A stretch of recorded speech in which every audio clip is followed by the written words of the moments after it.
पिछले क्लास में हम लोग पढ़ रहे थे टोटल इंटरनल रिफ्लेक्शन की बात हुई थी, जहाँ पे क्रिटिकल एंगल हम लोगों ने पढ़ा कि जब लाइट डेंसर मीडियम से रेयरर मीडियम में जाती है तो अपने नॉर्मल से वो अवे डेविएट होती है।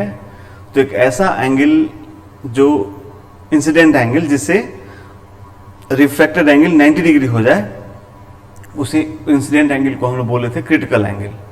और ये संभावना तभी बनती है जब लाइट हमारा हमेशा कहाँ डेंसर से रेयर जाए। रेयर से डेंसर में ऐसी कोई संभावना नहीं बनती।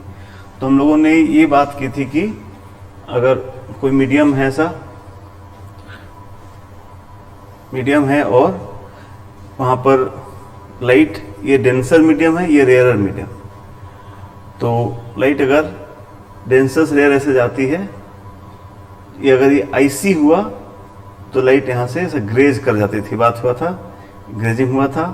और यहाँ पर साइन आईसी इक्वल टू हो गया था mu r upon mu d. ये हम लोग पढ़ लिए थे, sine i c equal mu r upon mu D.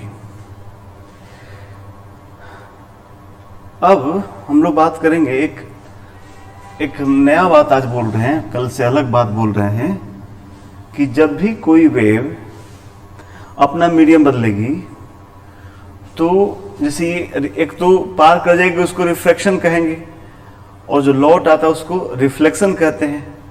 तो यहाँ हमने रिफ्लेक्शन की बात आपसे नहीं की कि रिफ्लेक्शन हो रहा है, बट एक बात आप ध्यान रखिए, ऐसा नहीं हो सकता कि लाइट जाए और रिफ्लेक्शन हो, रिफ्लेक्शन ना हो।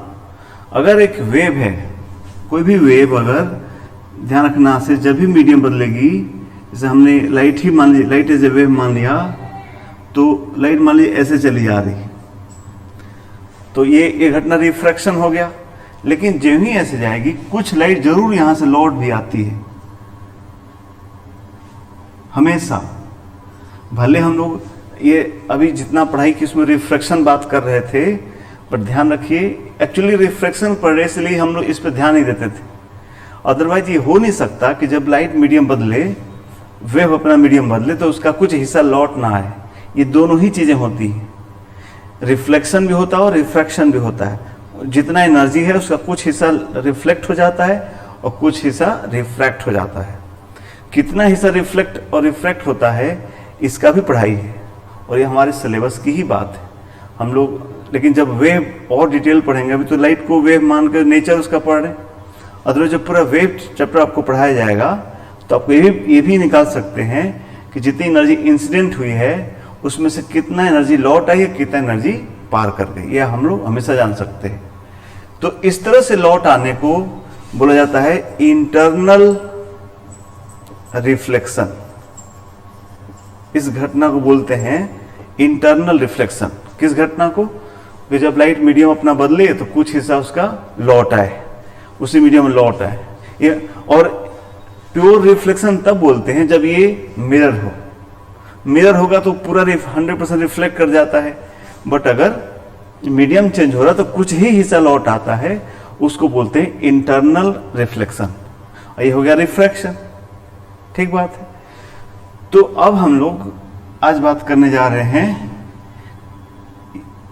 कि अगर यहीं पर ये हम लोग आई बढ़ाएं और आई जो है ये मिटा लेते हैं, आपको इंटरनल रिफ्लेक्शन बता दिया मैंने।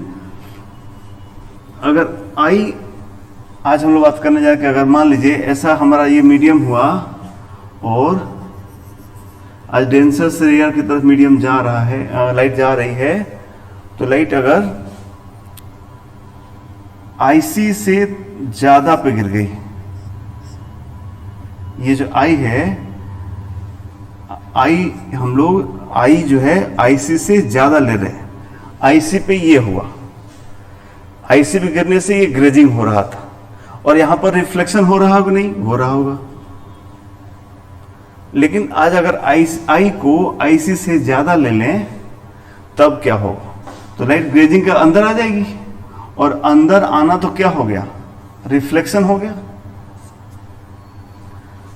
उसी मीडियम में वापस चल जाना है तो रिफ्लेक्शन है, तो यहां तो रिफ्लेक्शन हो जाएगा। और इंटरनल भी हुआ, बिकॉज ये जो है मिरर नहीं है। मिरर नहीं है लेकिन रिफ्लेक्शन हो रहा है, इसलिए हम लोग इसका एक नया नाम रखते हैं, that is known as total internal reflection. Internal reflection हुआ बट सारी की सारी एनर्जी वापस चली आई, इसलिए इस घटना को बोलते हैं TIR, that is total internal reflection. ये जो हमने बात कहा है। सो टोटल इंटरनल रिफ्लेक्शन के लिए क्या कहा कि what is the condition for total internal reflection, तो क्या बोलेंगे हम लोग, दो कंडीशन बताना पड़ेगा। एक तो कि लाइट को डेंसर से रेयर जाना चाहिए, किसी तरीके से नहीं होगा, लाइट डेंसर से रेयर जाए और वो भी जो आई हो वो IC से ज्यादा हो। ठीक बात है, यहां लिखेंगे, इसके नीचे नोट लिखिए, लिखिए कि देखिए if light rays travel from denser medium to rare medium, light rays travel from denser medium to rare medium,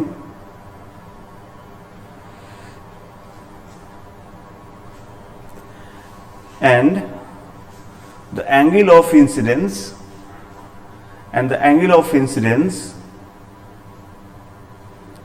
is greater than critical angle. Angle of incidence is greater than the critical angle, then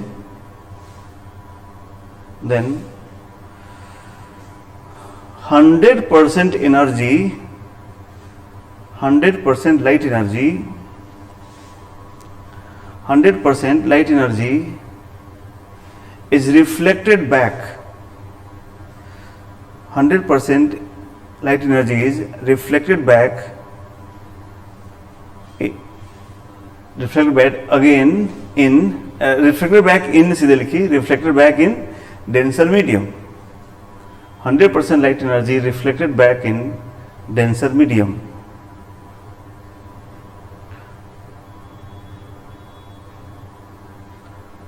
This phenomena is known as, this optical phenomena is known as total internal reflection.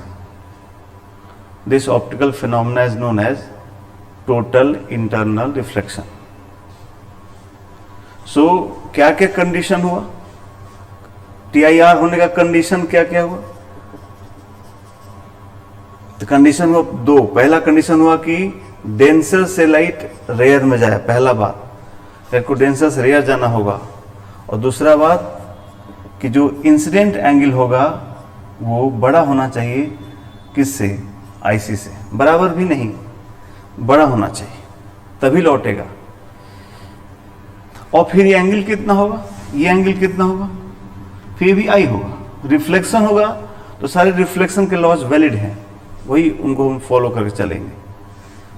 ठीक है, इस पे हम लोग बहुत सारे questions करने जा रहे हैं। पहले क्वेश्चंस करते हैं, फिर इसके बाद थोड़ा और डिटेल पढ़ेंगे। कुछ क्वेश्चंस ट्राई कीजिए। एग्जाम्पल 1 हम लोग कर रहे, आप ट्राई कीजिए सब लोग। कहा कि ऐसा कोई एक बॉडी है, इसका कुछ म्यू होगा, और कहा कि लाइट ऐसे आता है स्ट्रेट, ऐसे इस पे नॉर्मल आता है लाइट, ये राइट एंगल पे गिरता है, 90 डिग्री पे गिरता है लाइट यहाँ। ठीक है, ABC, ये एंगल है 60 डिग्री, इसका ये लिखा जाए। क्वेश्चन लिखिए पूरा कि if the light rays finally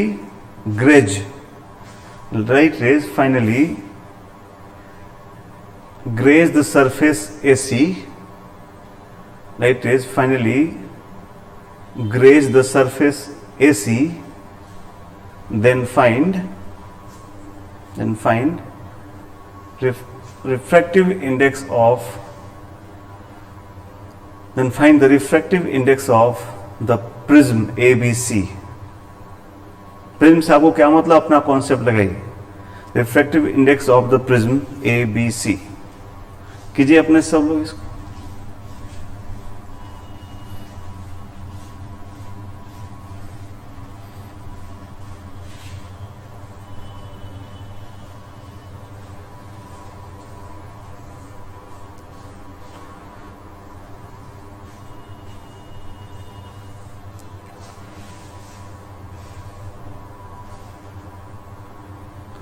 तो उम्मीद करते सब लोग करके ही आगे देख रहे होंगे, नहीं तो यहाँ पॉज करके कर लेंगे अपना. तो करते हैं. ये लाइट नॉर्मल गिरी है तो सीधे पार कर जाएगा, आप जानते हैं. लाइट नॉर्मल होती है तो I0 तो R0 स्नेल्स लॉ पार कर जाएगी. और यहाँ जाके वो लोग कह रहे हैं कि इस पर ग्रेज कर रही है ऐसा. इसका मतलब क्या हुआ? इसका मतलब ये हुआ कि ये एंगल ही क्या है, IC है, तभी तो ग्रेज कर रहा है. तो ये IC हो गया. और ये 60 डिग्री है तो ये 60 डिग्री हुआ. ठीक है, यानी IC कितना हो गया, 30 डिग्री. बिकॉज 90 डिग्री है तो यहां से IC पता चला कि 30 डिग्री है. तो हम जानते हैं साइन IC इक्वल टू क्या होता है, साइन 30 इक्वल क्या हो जाएगा, रेयर. रेयर मतलब किस, ये एयर है, इधर एयर है. एयर का नहीं दिया तो क्या लेंगे, 1. तो रेयर अपान डेंसर म्यू. सही. और साइन 30 का वैल्यू हो गया 1/2. यहां से पता चला कि म्यू इक्वल कितना हो गया, 2. सिंपल, म्यू 2 हो गया यहां से. और कीजिए एग्जाम्पल नंबर 2 कीजिए सब लोग. ये सब ये IIT में आया हो, क्वेश्चन कर रहे हैं अभी आप. कहा कि ऐसा प्रिज्म है और कह रहा है कि ये वाटर में ऐसा फ्लोट कर रहा है, वाटर में ऐसा फ्लोट कर रहा है.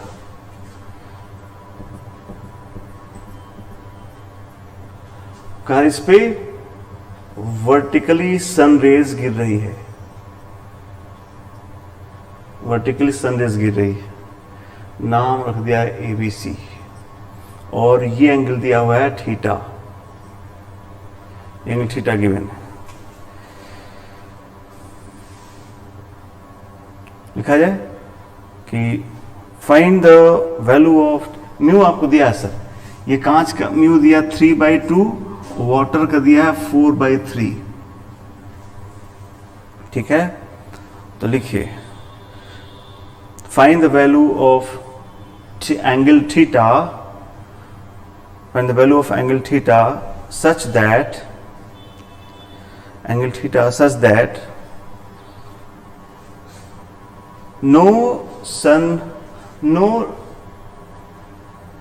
light, सीधे लिखिए, no light emerges out, no light emerges out from the face BC, no light emerges out from the side BC. जो लाइट आ रहा है BC से लाइट में बाहर ना निकले, यानी लौट जाए. साइन थीटा की वैल्यू क्या होगी. ठीक है, तो सब लोग यहां पर पॉज कीजिए और अपना से इसका सॉल्यूशन लिखिए.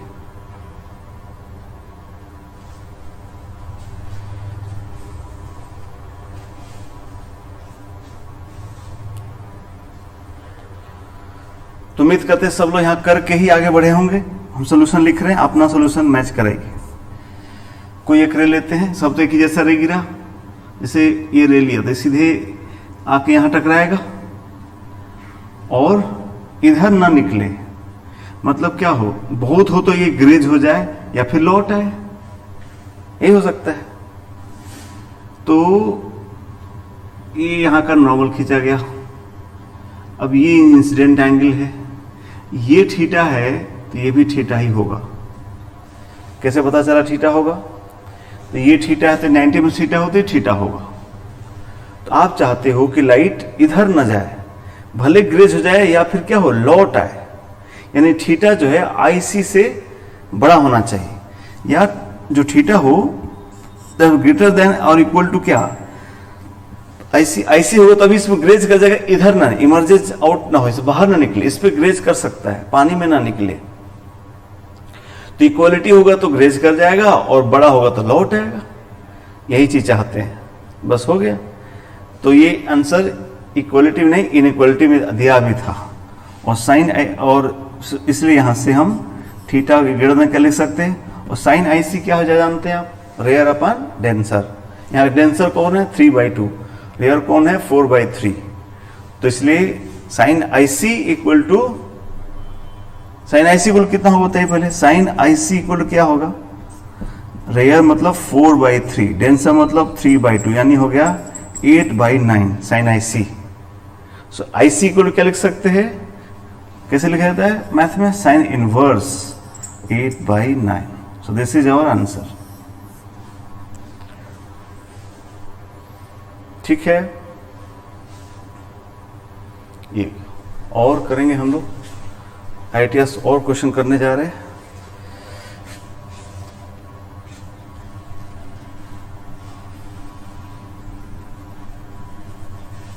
अगला क्वेश्चन करना आपको, कहा कि इधर है, ये है वाटर, यहां वाटर दिया है, कहा ये है ग्लास, ये है वैल्यू, नीचे ग्लास, नीचे ये ग्लास है और ये है वाटर। ठीक, कहा कि ये ग्लास से लाइट गिर रही है किस पे, वाटर पे, तो ये रेज थोड़े, ग्लास डेंसर है, रेयर थोड़ा सा इधर भागा, लेकिन यहां जाके ये कहता है लाइट ग्रेज किया। ये क्वेश्चन आया हुआ है IIT में ऐसा, ये एंगल दिया आपको आई, ये एंगल आई गिवन है आपको, और आपको वैल्यू दिया है वाटर का, दे दिया गया म्यू 4/3, वाटर का म्यू 4/3 दिया हुआ है।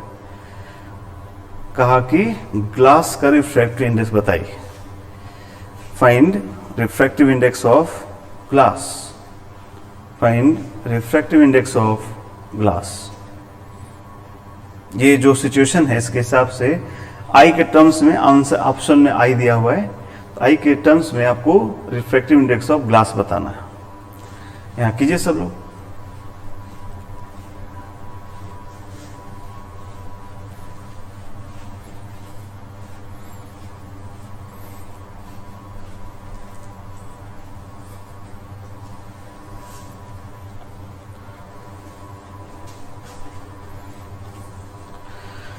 जो भी क्वेश्चंस दिए जा रहे हैं आपको टीचर बोल रहे हैं कि आप लोग यहाँ पे पॉज कीजिए और अगला उसका सॉल्यूशन लिखिए, तब टीचर के साथ सॉल्यूशन मिलाइए, ये बहुत ज़रूरी है।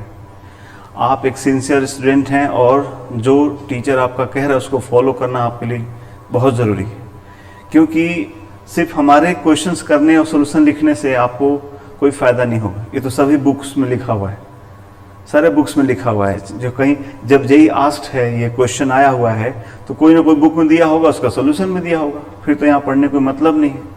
बट यहाँ हम लोग एक दूसरे का दिमाग समझ रहे हैं, पढ़ रहे हैं, स्टेप्स ले रहे हैं, गलतियाँ पकड़ रहे हैं, इसलिए जो 1-to-1 इंटरेक्शन हो रहा है उसका फ़ायदा तभी होगा जो टीचर करता है उसको फॉलो करें। सही बात है, और आप ज़रूर कर रहे होंगे, अदरवाइज इस तरह से करने का कोई आपको एडवांटेज नहीं मिलेगा। इसलिए हर बार जरूर कीजिए। हर बार टीचर बोलता है सॉल्व कीजिए, आप जानते हैं कि सर सॉल्व कर रहे हैं, हम लोग यहाँ पे कहते हैं कि आप पॉज कीजिए और सॉल्व कीजिए, फिर हम लोग सोल्यूशन अगला लाइन में बोलना चालू करते हैं। वजह क्या है, ताकि आपके क्लास का लेक्चर का सही छोटा हो, वीडियो सही छोटा हो।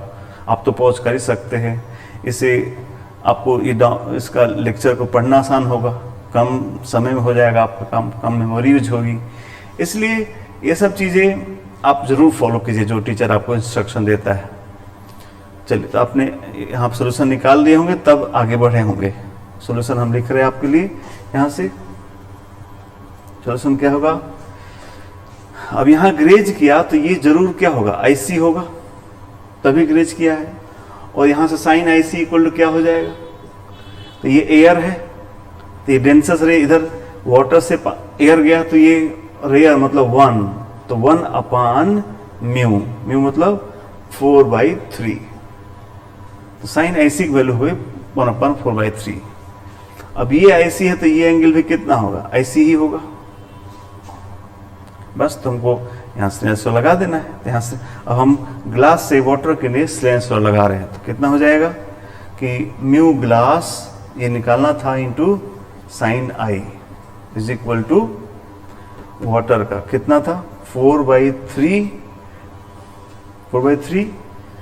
Mu into sine i c, यानी 4/3 into sine i c equal कितना है 3/4, यानी ये वैल्यू हो गया कितना 1। तो यहां से आ गया म्यू जी निकालना था, म्यू जी को 1/sin आई सी,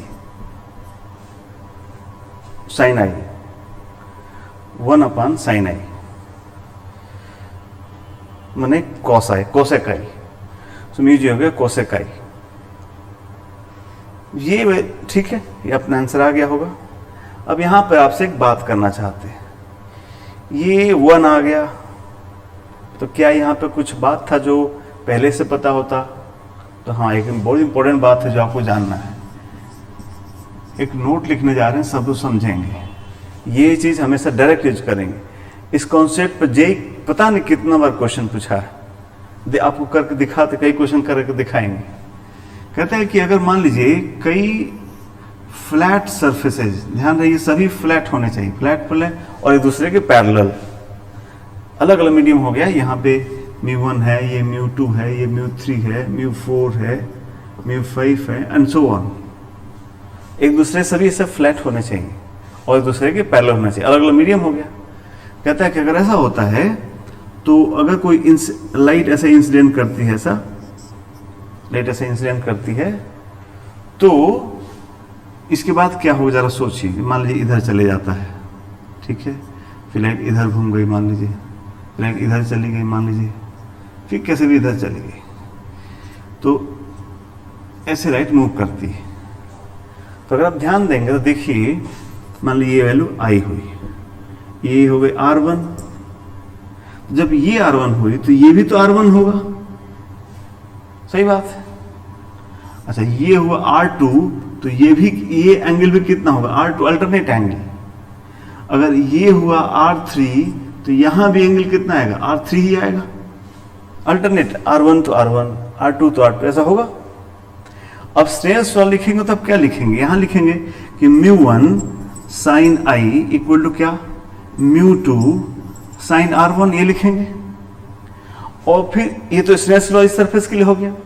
जब आगे लिखोगे तो क्या लिखोगे बालक, फिर तो लिखोगे μ2 sin R1, μ2 sin R1, ये μ2 sin R1 वही है, इक्वल टू क्या μ3 sin R2, फिर यहां से μ3 sin R2 equal to μ4 sin R3 and so on. मतलब यहां वाला इसके बराबर, ये वाला इसके बराबर, ये वाला इसके बराबर, ये वाला इसके बराबर हो जाएगा। इसलिए जब ऐसा कोई कई फ्लैट सरफेसेस एक दूसरे के पैरेलल रखे रहें तो हम कह सकते हैं किसी एक मीडियम का म्यू इंटू वहां का साइन थीटा विल रिमेन क्या, कांस्टेंट। इससे बहुत क्वेश्चन यही पूछा है, कई बार पूछा। क्या क्या कहा जा रहा है कि अगर कई पैरेलल प्लेन्स हो एक दूसरे के और कोई एक ही रे कई बार घूमते उसमें जाए तो किसी मीडियम में जाओ, वहां का म्यू इंटू वहां का नॉर्मल से रे का जो एंगल है theta, that will remain constant for the whole, for the entire क्या कॉम्बिनेशन, कहीं जाओगे सेम आएगा। सही तो है। यही बात यहां पे यूज हो गया है, ध्यान दीजिएगा तो, कि ये दोनों फ्लैट थे एक दूसरे के। तो हम अगर ये बात जानते रहते तो फिर बीच में वाटर के चक्कर में फंसते ही नहीं, हम लोग सीधे यहां से यहां का लिख देते। तो यहां से यहां क्या लिखते, हम लोग क्या लिखते, mu sine i equal to 1 sin 90। तो mu sine i equal to 1 sin 90, sin 90 is also 1, so mu sine i equal to 1, mu equal to 1/sin i। तो आज से हम लोग इसको फॉलो करेंगे कि अगर फ्लैट सरफेसेस है तो डायरेक्ट एक एक स्टेप ना लिखे, आप डायरेक्ट लिख सकते हो।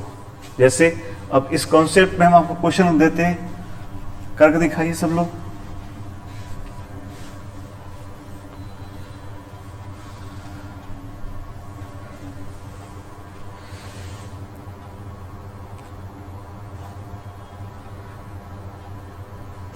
देखिए क्वेश्चन आया कि एक तो ऑब्जेक्टिव क्वेश्चन बहुत सिंपल आया था जेई में कि ऐसा दिया था और कहा था कि जैसे कोई रे, यहाँ ये रे इसके पैरेलल है, ऐसा ये रे इसके पैरेलल है, तो चारों ऑप्शन में से कौन सही ऑप्शन होगा, कौन सही ऑप्शन होगा। जिस मीडियम में रे पैरेलल होगी वहां का म्यू आपस में क्या हो जाएगा, सेम हो जाएगा। आंसर सीधे हो जाता क्या, μ2 इक्वल μ4, है ना। ये क्वेश्चन भी आ चुका है। दूसरा क्वेश्चन हमको करना है कि ऐसे मीडियम बना रखा है, ऐसा मीडियम बना हुआ है और रे बना दिया है, एक तरफ से रे आ रही है, एक तरफ से रे जा रही है।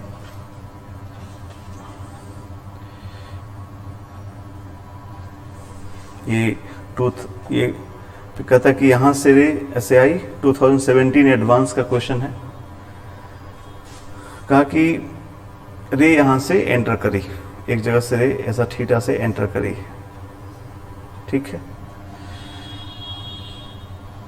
और कहता है कि कितने एंगल पर करी है, तो ये थीटा दिया हुआ है 30 डिग्री, थीटा यहां पर, ये यहां से 30 डिग्री पर लाइट एंटर करती है, ठीक। और गिवन है डेटा कि इधर जो यहां इंसिडेंट है उसका म्यू दिया 1.6, जहां पहली बार इंटर किया उसका 1.6 दिया है। और फिर अलग अलग मीडियम का म्यू ये लोगों ने दिया है। जैसे यहाँ कहते हैं कि अगर इसमें से मीडियम कह रहे हैं कि इसमें से घटते जा रहा है, यहाँ अगर मीडियम n है तो यहाँ n माइनस x है, अगले में n माइनस 2x है, n माइनस 3x है एंड सो ऑन। ऐसा कह रहे हैं कि मीडियम जो म्यू है उसका घटते चले जा रहा है। तो क्वेश्चन लिखिए सब लोग, ये इतने के बाद नीचे क्वेश्चन लिखेंगे।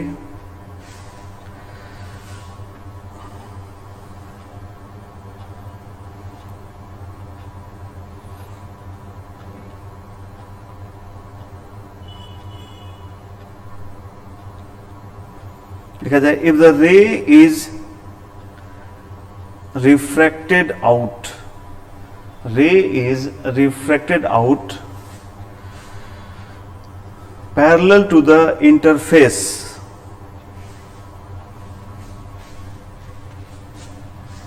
ray is refracted out parallel to the interface between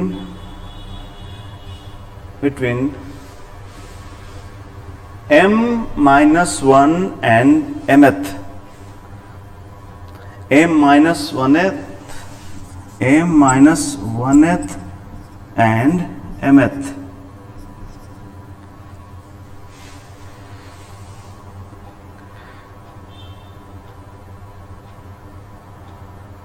Then find m.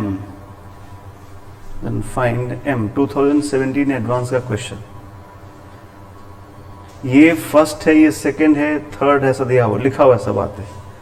कहते हैं कि अगर ये रे mth और m-1th और mth के जो सरफेस है उसके पैरेलल निकल रही है, तो बताना है आपको कि फाइंड वैल्यू ऑफ m, ठीक।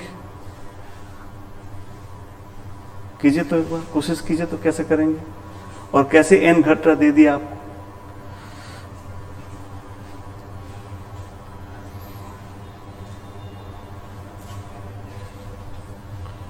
x की कितना घट रहा है, x की वैल्यू भी दे रखा है, x की वैल्यू दे रखा है 0.1, x की वैल्यू है 0.1।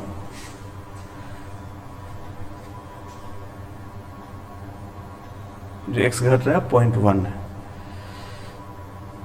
ट्राई कीजिए, इसको अपने से ट्राई कीजिए सब लोग।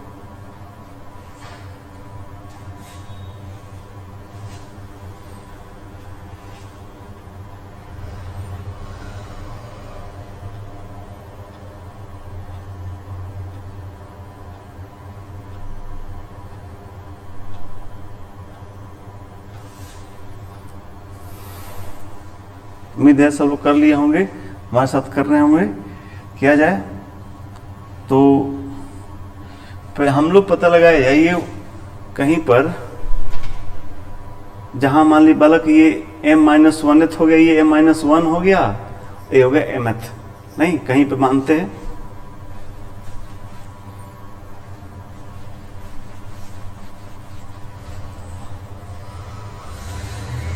कोई एक जगह कहीं पहुंचे, साफ साफ यहां लिख रही ये है m-1th, ये mth। सो यहां का कितना हुआ रिफ्रैक्टिव इंडेक्स, बस इससे फर्क नहीं पड़ता।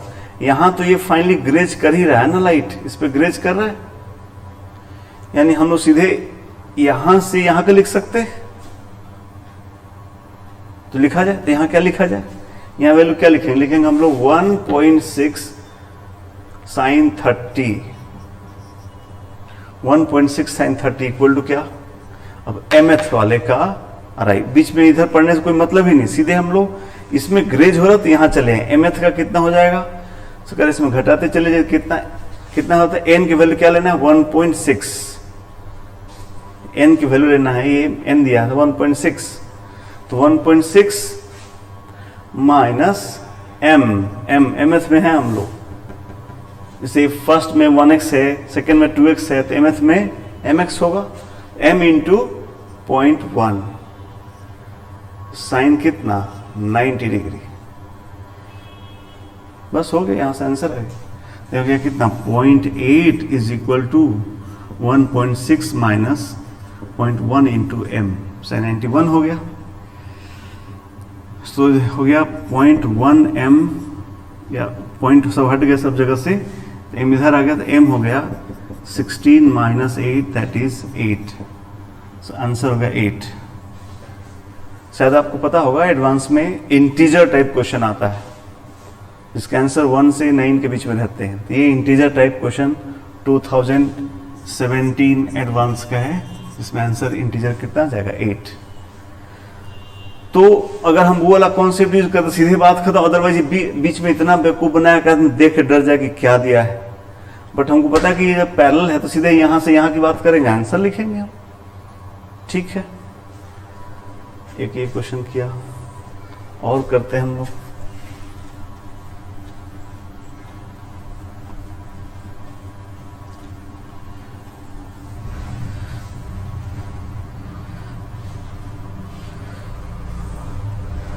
एक क्वेश्चन आया है जेई का, वो देखिए, वो ऐसे, ये एक अलग रहेगा, थियोरेटिकल क्वेश्चन होता है, ये समझिए।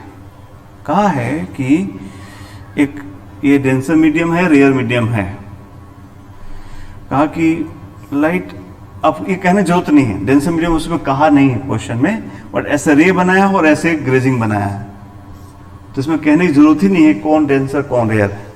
अगर ये ऐसा हो रहा है तो जरूर ये डेंसर या रेयर होगा, क्वेश्चन दिया है और लिखा है कि ये ग्रीन कलर लाइट का है, ये आईटीएस क्वेश्चन है। कहा कि ग्रीन कलर लाइट इस पर जाके ग्रेज करती है, सरफेस पर ग्रेज करती है, तो बताना है, तो क्वेश्चन कहा है कि कौन से कलर्स मीडियम को पार कर जाएंगे। ये लिखा मीडियम 1 हो गया, ये हो गया मीडियम 2, है ना। तो विवग्योर में कौन से कलर्स इस मीडियम 2 में एंटर करेंगे, विवग्योर में ना, VIVGOR नाम सुना है। तो ग्रीन अगर ग्रेज कर रहा है तो कौन से कलर, जैसे कौन कौन कलर होता है, violet, indigo, VI, blue, green, yellow, orange और रेड, विवग्योर। तो जो ग्रीन कलर है, कहा है ग्रीन कलर क्या कर रहा है, ग्रेज कर रहा है।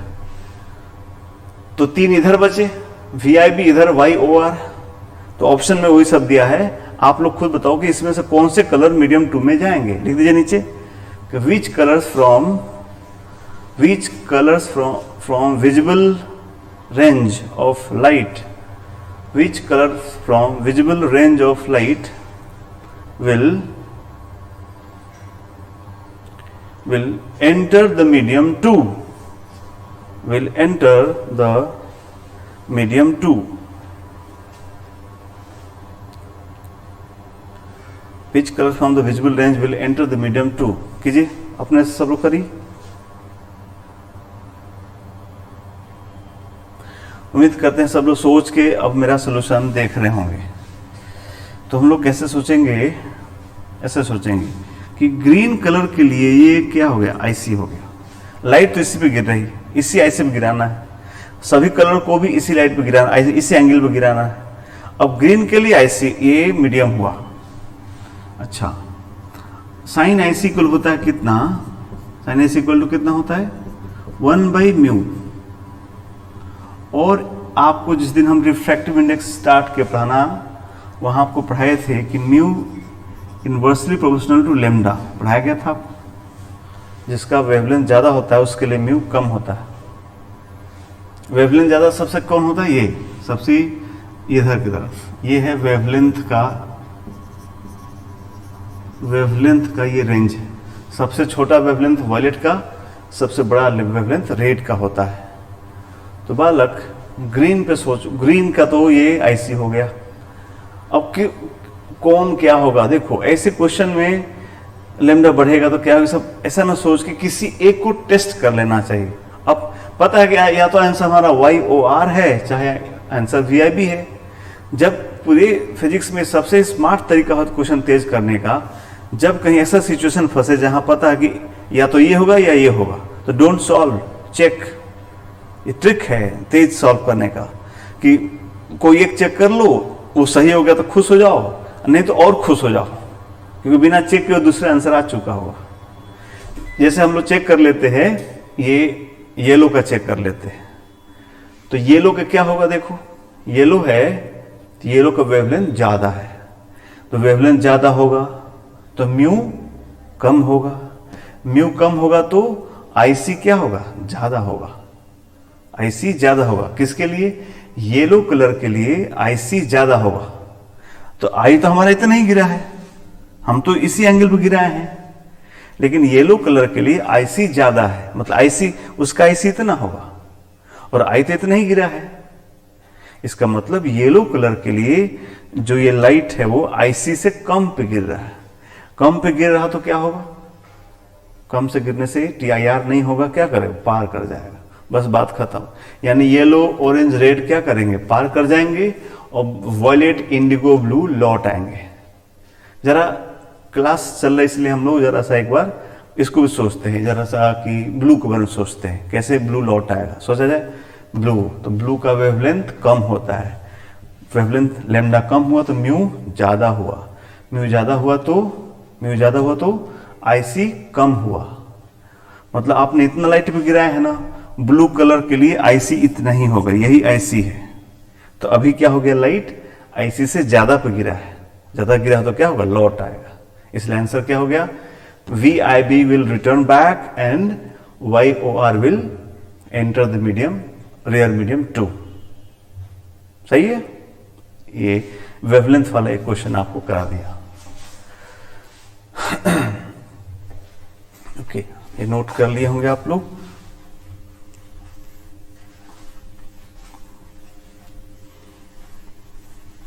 प्रॉपर नोट जरूर बना रहे होंगे सब लोग, साथ साथ जरूर चल रहे होंगे हर चीज का, क्योंकि ये नोट्स बहुत काम आएंगे आपको, क्योंकि इस क्रम में पढ़ाया जा रहा है। इसी क्रम में अगर आपके दिमाग में सेट हो गया तो देखिए, हमने इसमें जो क्वेश्चंस किए हैं मेन से एडवांस सारे क्वेश्चन आपके सामने किए, ऐसे ही क्वेश्चन आता है, इसी से आप कोई भी रैंक ला सकते हो। इसलिए बहुत ज्यादा परेशान नहीं हो, कॉन्सेप्चुअली बहुत शांत रहना है, क्लियर होना है बस, है ना।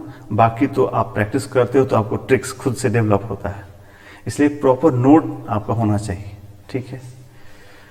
अच्छा, नोट्स बनाने में आप लोग एक चीज और का ध्यान रखना चाहिए बच्चों को, जब आप नोट्स बनाते हो ना, तो नोट्स में थोड़ा स्पेस कॉपी में नीचे में छोड़ देना चाहिए। आप जो कॉपी लिखते हैं नीचे में थोड़ा स्पेस हर पेज पे छोड़ देना चाहिए, 2-4 लाइन नीचे का छोड़ के आगे बढ़ना चाहिए। ऐसा क्यों होता कि आप पढ़ाई कर रहे हो तो आप एक चीज आपको समझ में आ रहा होगा कि एक तो आप डायरेक्ट पढ़ते हो, टीचर पढ़ाते हैं, सर पढ़ाते हैं, तो एक चीज समझ आया, नोट बना लिया। फिर आप जब प्रॉब्लम सॉल्व करते हो या कोई डाउट पूछते हो तो वहां में कुछ बात आपको खुद से समझ में आता है, तो जो बात, लेकिन बात समझ में आ गया, सर ने बता दिया, बात खत्म हो जाती है, हवा में उड़ के रह जाती है। बट वो जो चीज आप सीखते हो वो खुद आपका डेवलप चीज होता है।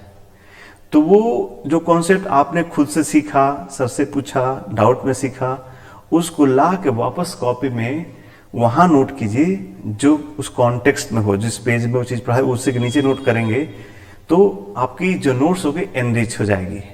हमारा कहना ये है कि आपको लास्टली जब आप पूरी तैयारी कर चुके होंगे, रिवीजन कर रहे होंगे या आपका एग्जाम आ रहा होगा, तो you should be confident enough कि okay, whatever I have studied till now, the every knowledge, everything is here in my copy. So think of that peace of mind in that situation. So that is very important कि आपका note proper हो, note किसी का दूसरा, अपना खुद का note हो, अपनी लैंग्वेज में कुछ लिख सके, नीचे अपने बात लिख सके।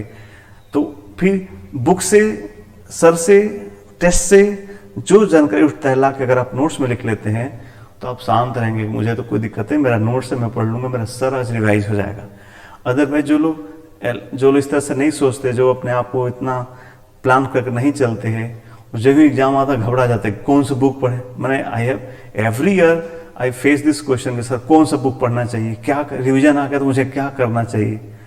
और जो देखे हैं, जो लोग प्रॉपर पढ़ाई करते हैं वो शांत हो जाते हैं, एग्जाम आ गया शांत हो जाते हैं, वो बात भी नहीं करते, उनके पास डाउट भी खत्म हो जाते हैं, बिकॉज दे नो कि अब तो सारा निचोड़ ये रखा, इतना ही तो पढ़ना है भाई।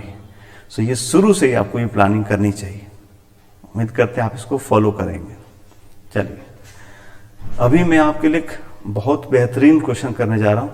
आईआईटी में आया हो क्वेश्चन, सब्जेक्टिव क्वेश्चन, पुराना क्वेश्चन है, सब्जेक्टिव जब आईआईटी होता है तब का है, बट ये बहुत कुछ सिखाने वाला क्वेश्चन, ठीक है। जितना अभी तक हम लोगों ने क्वेश्चन पढ़ा, कहीं पर जो रिफ्रैक्टिव इंडेक्स था वो वेरिएबल नहीं था, म्यू जो था वो कांस्टेंट था। अभी हम लोग क्वेश्चन कर जहाँ पर उसका म्यू वेरी करेगा, पाथ स्ट्रेट लाइन नहीं कर्व हो जाएगी लाइट की। तो ये क्वेश्चन आपको हम सिखाते हैं। देखिए, ये आईआईटी का क्वेश्चन है, कहा कि ये एक मीडियम, ये मीडियम, इधर भी एयर है और ऊपर भी एयर है, ये मीडियम, इसमें इसके अंदर इसका रिफ्रैक्टिव इंडेक्स कहीं कहीं कुछ होगा, ये कोई ट्रांसपेरेंट मीडियम है ऐसा, ठीक। उन्होंने एक्सिस भी डिफाइन कर दिया है। उन्होंने कहा कि ये एक्स एक्सिस लेना है और ये वाई एक्सिस लेना है। ये आपका ओरिजिन है, ठीक है, ओरिजिन है एक्स, ये एक्स वाई एक्सिस बना दिया। और कहा कि यहां पे एक लाइट यहां से एंटर करती है यहां पर, और सिंस ये बनाना संभव नहीं है और क्वेश्चन वालों को, हम लोग ने क्वेश्चन वालों को, इसलिए उन्होंने कहा है कि ये आप इसको 90 मानिए, मतलब ग्रेजिंग इंसिडेंस, ग्रेजिंग इंसिडेंस कहा 90 मानना है। क्वेश्चन में ही इसका पाथ ऐसा कर्व बना दिया गया है, क्वेश्चन वाले ने बना दिया है, इस कर्व का क्वेश्चन पूछा है। कहा कि इसका ये जो मीडियम है इसका म्यू वेरी करता है, कैसे, ऐसे 1 प्लस के वाई पावर 3/4,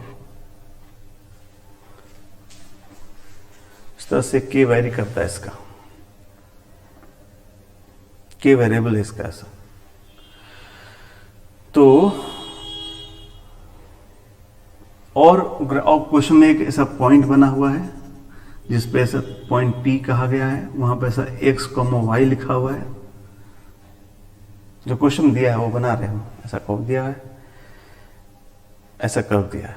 अब देखिए क्या क्या पूछा, यहाँ ये है जहां पर k की वैल्यू आपको 1 यूनिट लेना है, k की वैल्यू 1 लेना है, ये इतना लेना है। जैसे ऊपर जाएंगे y बढ़ेगा ना, तो y बढ़ेगा तो म्यू भी बदलेगा। कहा ये कर्व ऐसा है। अब इसमें 3 पार्ट क्वेश्चन का। पहला, find slope of path at point P। इसका इस पाथ पे स्लोप बताना है। दूसरा, इक्वेशन ऑफ पाथ, लाइट जो पाथ फॉलो करे उसका इक्वेशन बताइए। और तीसरा, थर्ड पार्ट, कोऑर्डिनेट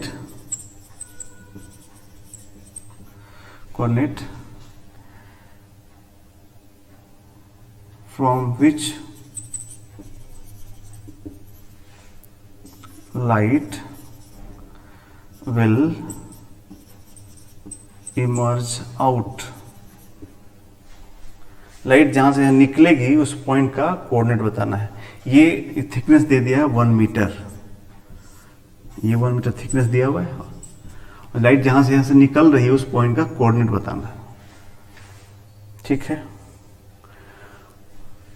तो ये मैं नहीं कहूँगा कि आप कीजिए, ये मैं आपके साथ करता हूँ, इसको मैं आपको, बिकॉज ये नया तरीका होगा, वेरिएबल म्यू तो कहीं पढ़ा नहीं, तो इसको कैसे करेंगे देखिए।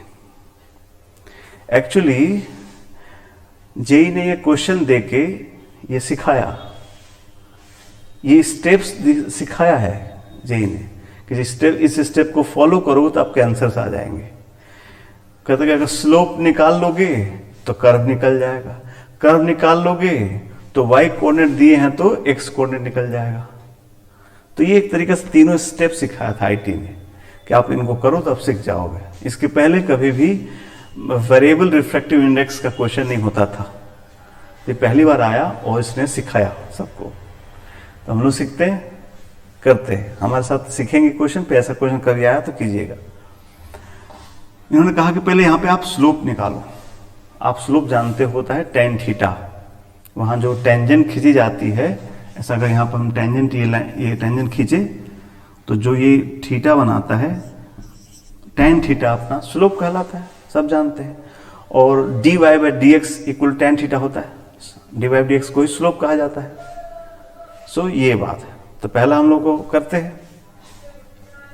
अब हमने ऐसा सोचा जाए कि जो ये म्यू बदल रहा है ऊपर जाने से, तो एक तरीके से क्या है कि यहाँ पे स्लैब पे स्लैब से कई लेयर पर लेयर, पतला पतला लेयर सजाया हुआ है, जिसमें हर अगला लेयर का म्यू थोड़ा पिछले से ज्यादा है, नहीं? तो ये हमारा वो केस हो गया कि बहुत सारे फ्लैट सरफेसेज एक पर एक ऐसे रखे गए हैं और सभी एक दूसरे के पैरेलल हैं। तो वो कॉन्सेप्ट लगा लेंगे हम लोग कि ये कहीं का भी म्यू साइन थीटा कहीं के भी म्यू साइन थीटा के बराबर होगा, वो कॉन्सेप्ट लगाया जाएगा। चलो बालक, तो यहां पर तो पहले ही स्लैब का वो लाइन खींचा जाए कि ये स्लैब होगा, इसके पैरेलल ये स्लैब होगा, नहीं? और यहां का ये होगा नॉर्मल, यहां का ये नॉर्मल हुआ, और ये हुआ इंसिडेंट एंगल। समझने की कोशिश कीजिए, बिकॉज कोई भी चीज अपने पाथ पर टेंजेंट के लॉन्ग चलती, तो यहां लाइट जो है इसके टेंजेंट के लॉन्ग ही चली होगी, और यही तो टेंजेंट है, यही तो टेंजेंट है। इसलिए ये एंगल क्या हुआ, यहां का इंसिडेंट एंगल हुआ। तो बस हो गया काम हो गया। आई और थीटा को हम लोग रिलेशन बनाते हैं पहले। तो एक्चुअली लिखा है find the slope of path at point P, ऐसा नहीं था, फाइंड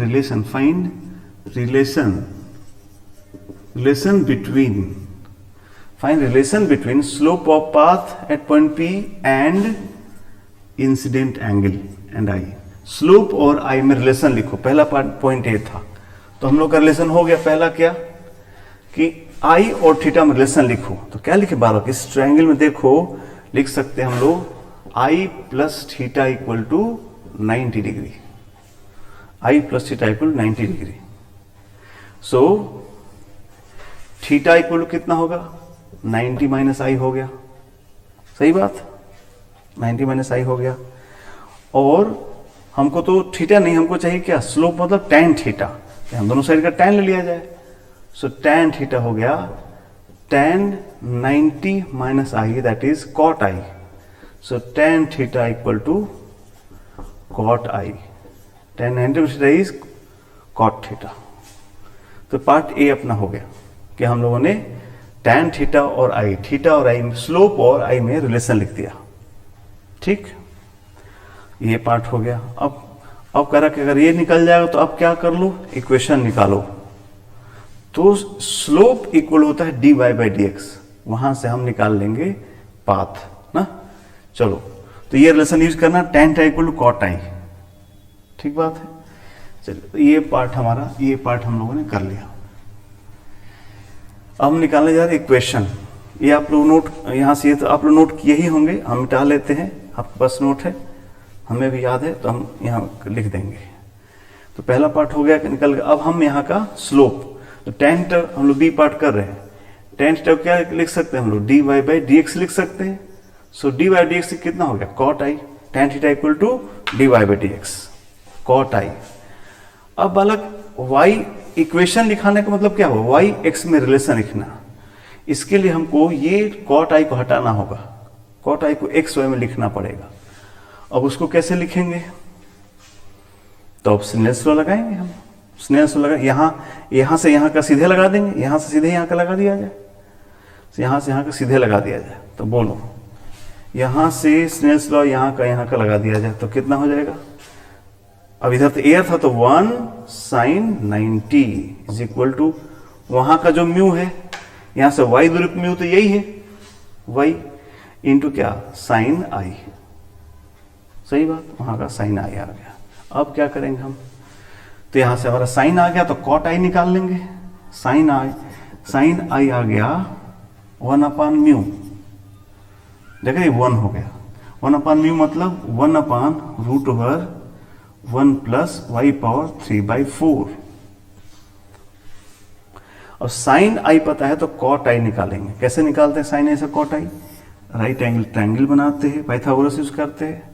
साइन आई हो गया 1 अपान, इधर हो गया ये 1 प्लस वाई पावर 3/4। ठीक है, तो ये वैल्यू कितनी हो जाएगी, तो एक्चुअली क्वेश्चन में यहाँ 3/2 है, क्वेश्चन में ये 3/2 है, चेंज कर ले भी याद आ रहा है मेरे को, 3/2 है क्वेश्चन में, 3/2 दिया हुआ है, यहाँ पे 3/2 कर दो, आप करते हो, इससे कोई फर्क नहीं है, जो एग्जैक्ट क्वेश्चन पता होना चाहिए। 3/2 क्वेश्चन दिया हुआ है, यहाँ पे 3/2 कर लेते हैं, ये 3/2 हो गया बालक। तो ये वैल्यू बताओ, तो पाइथागोरस से कैसे करोगे, ये आपका आई है यहाँ पर, तो इसका स्क्वायर इक्वल माइनस इसका स्क्वायर करेंगे, तो इसका स्क्वायर कितना हो जाएगा, 1 प्लस वाई पावर 3, ये रूट हट जाएगा, और -1 तो क्या बचेगा, वाई पावर 3/2 का रूट, यानी ये वैल्यू हो जाएगी वाई पावर 3/4। सही है, तो बोलो कॉट आई कितना हुआ, तो कॉट आई हो गया base by perpendicular. So cot I की वैल्यू हो गई यहां से वाई पावर 3/4। देखिए sine I perpendicular by hypotenuse कर दिया, फिर पाइथागोरस लगा लिया, तो ये बेस आ गया वाई पावर 3/4। ये 3/4 मुझे याद आया तो क्वेश्चन आया कि 2 था क्वेश्चन में, तो ये वाला आ गया। अब क्वेश्चन खत्म हो गया। अब वाई एक्स रिलेशन बन गया, तो वाई को इधर ला लें, एक्स को इधर ला के इंटीग्रेट कर लेंगे, तो वो कर रहे हैं। तो अब क्या रिलेशन बन गया, डी वाई को क्या लिख सकते हैं हम लोग, डी वाई, और वाई को वाई साइड इस साइड ले आ जाए, तो वाई पे कितना हो जाएगा, वाई पावर -3/4, नहीं इधर D Y is equal to D X. अब हम दोनों साइड को इंटीग्रेट कर देंगे, तो क्या इंटीग्रेट करेंगे, शुरुआत में x0 पर y0 था, अब हमको जनरल किसी x पर वहां का y का रिलेशन बनाना है, तो इंटीग्रेट किया जाए इसको, तो ये x पावर n का इंटीग्रेशन वाला फॉर्म में लगाएंगे, तो कितना हो जाएगा, y पावर -3/4 प्लस 1 अपान -3/4 प्लस 1 लिमिट 0 से y इक्वल टू इधर हो गया कितना, x। सही है, तो कितना हो गया x equal to, finally x equal हो गया, ये देखो यहां से कितना हो जाएगा, y पावर जाएगा और माइनस वाई पावर गड़बड़ हुआ है क्या? सही किया हम लोग। ये sine theta cot theta,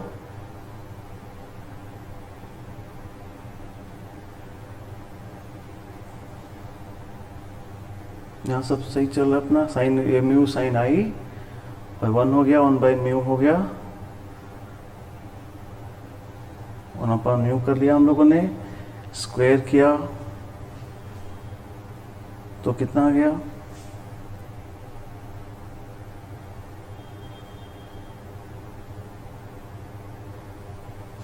by power, इसका स्क्वायर हो गया, -1 कर लिया का रूट, तो सही है ना। और कॉट आई इज बेस पर इतना, सही है, सही है, ओके ठीक है। तो ये गलत हो रहा है ना वाला, ये +1 होता है, यहाँ वही हम करें क्या, यहाँ +1 है ना, इंटीग्रेशन क्या होता है, x power n equal to x power n +1। चलो बोलो कितना हो गया? तो हो गया ये 1/4, नहीं 1/4, देखो 4 - 3 1, 1/4 नीचे हो गया, यहाँ भी कितना हो गया 1/4, देख रहे हो सब लोग, ये वैल्यू हो गई, यानी कितनी हो गई 4y power 1/4। So we have final relation equation of the curve कितना, x equal to 4y power 1/4। So this is the equation of this path. ठीक, अब तीसरा में तो कोई दम ही नहीं रहेगा क्वेश्चन में। तीसरा पूछा गया, बताइए कि कहां से निकलेगा, फाइनली कहां से निकलेगा। तो कहां से, जहां पे y की वैल्यू 1 है, ये यहाँ पे y की वैल्यू 1 है, तो y की वैल्यू 1 पुट कर देंगे तो x की वैल्यू आ जाएगा 4। इसलिए आंसर हो गया इसका कि 4,1 से निकलेगा। ये सी आंसर हो गया, उसमें तो कोई बात ही नहीं था। ये क्वेश्चन है, इसको बड़ा छोटा से नहीं आंकना है, मेथड सीखना है। अब का जो समय है जेई का, उसमें से कुछ एक बात पूछ लेगा, इक्वेशन पूछ लेगा, कुछ लेगा। तो ये जो क्वेश्चन है, आपको इस वेरिएबल रिफ्रैक्टिव इंडेक्स पर क्वेश्चन कैसे करते हैं, ये एक क्वेश्चन, ये थ्योरी हो गया। ये एक क्वेश्चन के थ्रू आपने थ्योरेटिकल चीज से कि हमको वेरिएबल म्यू का क्वेश्चन कैसे करना है, ठीक है। इसको स्टैंडर्ड क्वेश्चन की तरह आप यूज करेंगे, रिफ्रैक्टिव इंडेक्स का, वेरिएबल का, ठीक है। हम लोगों ने बहुत सारे क्वेश्चंस किए, अभी कुछ और भी क्वेश्चन करेंगे हम लोग प्लेन सरफेस पर। अभी टोटल इंटर रिफ्लेक्शन कुछ और भी क्वेश्चन अगले क्लास में करेंगे, फिर आगे बढ़ेंगे, ठीक है। Okay, thank you.